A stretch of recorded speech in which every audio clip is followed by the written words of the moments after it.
Srimad Bhagavad Gita, 9th chapter. Meaning. Atha Navamodhyayah Shri Bhagavanuvacha Idam tu te guhyatamam pravakshyamyanasuyave Jnanam Vijnana Sahitam Yajnatva Mokshase Shubhat. The Supreme Lord said, O Arjun, because you are not envious of me, I shall now impart to you this very confidential knowledge and wisdom, which is knowledge. Jnana may mean Brahman, that is consciousness, or its knowledge gathered from the Vedas. Vijnana is direct experience, combined with experience, upon knowing which you will be released from the miseries of the material existence. Raja Vidya Raja Guhyam Pavitramidam Uttamam Pratyaksha-vagamam Dharmyam Susukam Kartum Avyayam. This knowledge is the king of sciences, the most secret of all secrets. It is the purest knowledge, and because it gives direct perception of the self by realization, in accordance with dharma, it is the perfection of religion. It is everlasting, and it is joyfully performed. Ashraddhadana purusha dharmasyasya parantapa aprapya mam nivartante mrityu samsara vartmani. O destroyer of foes, those who are not faithful on the path of devotional service, who are regardless of this dharma, knowledge of the self, cannot attain me. They repeatedly come back to this material world in the cycle of birth and death.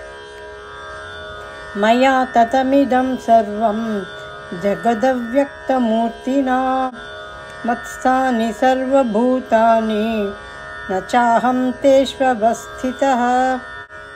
This whole world, cosmic manifestation, is pervaded by me in my unmanifest form.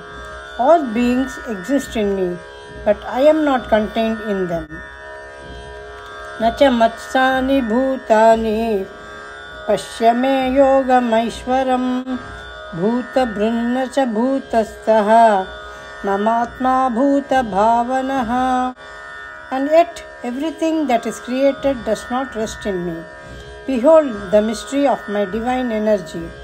Although I am the creator and sustainer of all living entities, and although I am everywhere, I am not influenced by them or by material nature.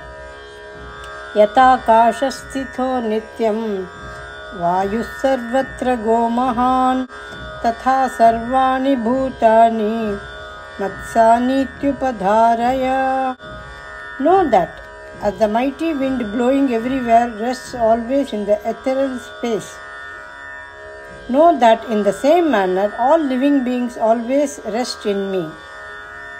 Sarva bhutani kaunteya prakritim yanti mamikam kalpakshaye punastani kalpadau visrjamyaham prakritim swamavashtabhya visrjami punah punah bhutagramamimam kritsam avasham prakriter vashat.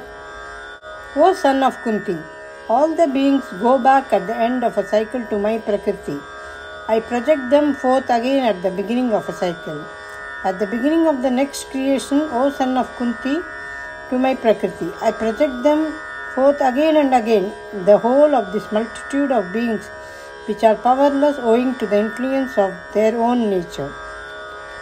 The whole cosmic order is under me. By my will it is manifested again and again, and by my will it is annihilated at the end. Nacha mamtani karmani nibadnanti dhananjaya udasina vadasinam asaktam teshu karmasu. O Dhananjaya, Arjuna, none of these actions bind me. I am ever detached to those actions. Remain like a neutral observer.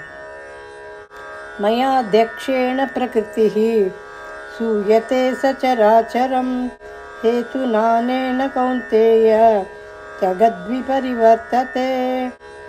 This material nature, Prakriti, is working under my direction. O son of Kunti, this material energy brings into being all animate and inanimate forms, produces the world of the moving and the non-moving things. Owing to this reason, the material world undergoes the changes of creation, maintenance and dissolution. Avajananti mam mooda manushim tanumashritam param bhavam ajanantah mama bhuta maheshwaram. When I resided in my personal form, foolish people are unable to recognize me. They do not know my supreme nature as the Lord of all beings. Moghasha moga karmanaha moga jnana vicetasaha rakshasim asurim chaiva pragatim mohinim shritaha. Bewildered by the material energy, such persons become verily possessed of the deceptive disposition of fiends and demons. In that deluded state, their hopes for welfare are in vain, their fructive actions are wasted, and their culture of knowledge is defeated. Mahatmanastu mam partha daivim prakritim ashritaha bhajantyananya manasaha yatva bhutadim avyayam. O son of Partha, those who are not deluded, the great souls, being possessed of divine nature, they are fully engaged in the devotional service with their minds fixed exclusively on me, because they know me as the Supreme Personality of the Godhead, as the origin of all creation. Satatam kirtayanto mam yatantascha dridhavrataha namasyantascha mam bhaktya nityayukta upasate.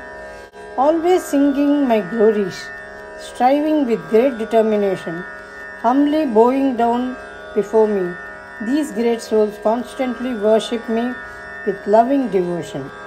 Jnana yagnena chapyanye yajanto mam upasate ekatvena prithaktvena bahudha vishvato mukham. Others who are engaged in the cultivation of knowledge worship me by many methods. Some see me as non-different from them, while others see me as a separate from them. Still others worship me in the infinite manifestation of my universal form. Aham kraturaham yajnaha sadaham aushadham mantroham vajyam aham agniraham hutam. But it is I whom am the Vedic ritual. I am the sacrifice, the oblation offered to the ancestors. I am the medicinal herb. I am the Vedic mantra. I am the butter. I am the fire. And I am the act of offering. Pita hamasya jagataha mata dhata pitamaha pedyam pavitra monkara riksamaya jurevacha. I am the father of this universe. I am also the mother, the sustainer, and the grandfather. I am the noble, the purifier, the goal of knowledge, the sacred syllable Om. I am the Rigveda, Samaveda, and the Yajurveda. Katir Bharta Prabhu Sakshi Nivasa Sharanam Suhrita Prabhava Pralaya Sthanam Nidhanam Bijam Avyayam. I am the fruit of actions. I am the supreme goal of all living beings. I am also their sustainer, master, witness, abode, the refuge, and the most dear friend. I am the origin, end, and resting place of creation. I am the repository and the eternal seed. Tapamyahamaham varsham nigrinhamitsrujami cha amritam chaiva mrityuscha sadasachaham Arjuna. O Arjuna, I radiate heat as the sun, and I withhold as well as send forth rain. I am immortality, and I am also the death personified. I am the spirit as well as the matter. Both being and non-being are in me. Traividya mam soma paputa papa yagnairishtra sargatim prartayante te punyamasadya surendra lokam ashnanti divyan divideva bhogan. Those who study and are well versed in the Vedas are inclined to the fructive activity described in the Vedas. Worship me through the ritualistic sacrifices. Being purified from sin by drinking the soma juice, which is the remnant of the yajnas. Pray for the heavenly goal. By virtue of their pious deeds, they take birth on the planet of Indra, the king of heaven, and enjoy the pleasures of the celestial gods. ते तं भुक्त्वा सर्गलोकं विशालं क्षीणे पुण्ये मर्त्यलोकं विशन्ति एवं त्रिधर्ममनुप्रपन्ना गतागतं कामकामा लभन्ते. After having enjoyed that vast heavenly world, they enter into the human world on the stock of their merits being exhausted. Thus, who follow the rights and duties prescribed in 3 Vedas and are desirous of pleasures attain the state of going and returning. When they have enjoyed the vast pleasures of heaven, the stock of their merits being exhausted, they return to the human world. Thus, those who follow the Vedic scriptures, desirous of pleasures, repeatedly come and go in this world, achieving only flickering happiness. Ananyaschintayanto mam he jana paryupasate tesham nityabhiyuktanam yogakshemam mahamyaham. Those persons who become non-different from me and meditative, worship me everywhere, always think of me and engage in exclusive devotion to me. To them, whose minds are always absorbed in me, I provide what they lack and preserve what they already have. Ye penne devata bhakta yajante shraddhayanvitaha tepi mameva kaunteya yajantya vidhi purvakam. O son of Kunti, even those devotees who faithfully worship other gods also worship me, and is really meant for me alone, but they do so by the wrong method, without true understanding. Aham hi sarva yajnanam bhokta cha prabhureva cha natu mam abhijananti tatvena tasya mantite. I am indeed the enjoyer and also the Lord of all sacrifices. But those who fail to realize my true transcendental or the divine nature must be reborn. Yanti deva vrata devan pitranyati pitravrataha bhutani yanti bhuteja yanti madhya jinopi mam. Worshippers of the demigods or the celestial gods take birth amongst demigods or the celestial gods. Worshippers of the ancestors go to the ancestors. Worshippers of the ghosts and demons take birth among such beings, and those who worship me reach me and me alone. Patram pushpam palam toyam yo me bhaktya prayachati tadaham bhakti pahritam ashnami prayatatmanaha. If one offers to me with love and devotion a leaf, a flower, a fruit, or even water, I delightfully accept that item offered with love by my devotee in pure consciousness. Yat karoshi yajashnasi yat juhoshi dadasi yat tapasyasi kaunteya tat kurushva madarpanam. O son of Kunti, whatever you do, whatever you eat, whatever you offer as sacrifice, whatever you offer as oblation to the sacred fire, whatever you bestow as gift, whatever you give, and whatever austerities you undertake, do them as an offering to me.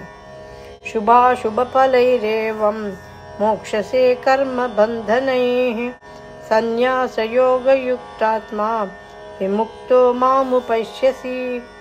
By dedicating all your works to me, you will be freed from the bondage in the form of actions which are productive of good and bad results. With your mind attached to me through renunciation, you will be liberated and will come to me. Samoham sarva bhuteshu na me dveshyosti na priyah te bhajanti tu mam bhaktya mayite teshu chapyaham. I am impartial towards all beings. To me there is none detestable or none dear. I am neither inimical nor partial to anyone. But those who worship me with love and devotion, they reside in me, and I too reside in them. He is a friend, is in me, and I am also a friend to him. Apit chet suduracharah bhajate mamananyabha sadureva samantavyah sammyagya vasito hi saha. Even if a man of very bad conduct or sinner worships me with one-pointed devotion, he is to be considered righteous, for he has resolved rightly. Kshipram bhavati dharmatma shashvachanti nigacchati kaunteya pratijanihi name bhakta pranashyati. He soon become virtuous and attain everlasting peace. O son of Kunti, declare it boldly that my devotee does not get ruined. Mam hi parthavapashritya episya papayonayah Sriyo Vaishyastata Shudraha Tepiyanti Param Gatim. O son of Partha, all those who take refuge in me, whatever their birth, race, gender or caste, though they be of lower birth or women, Vaishyas, as well as Shudras, they reach the highest goal by taking shelter under me.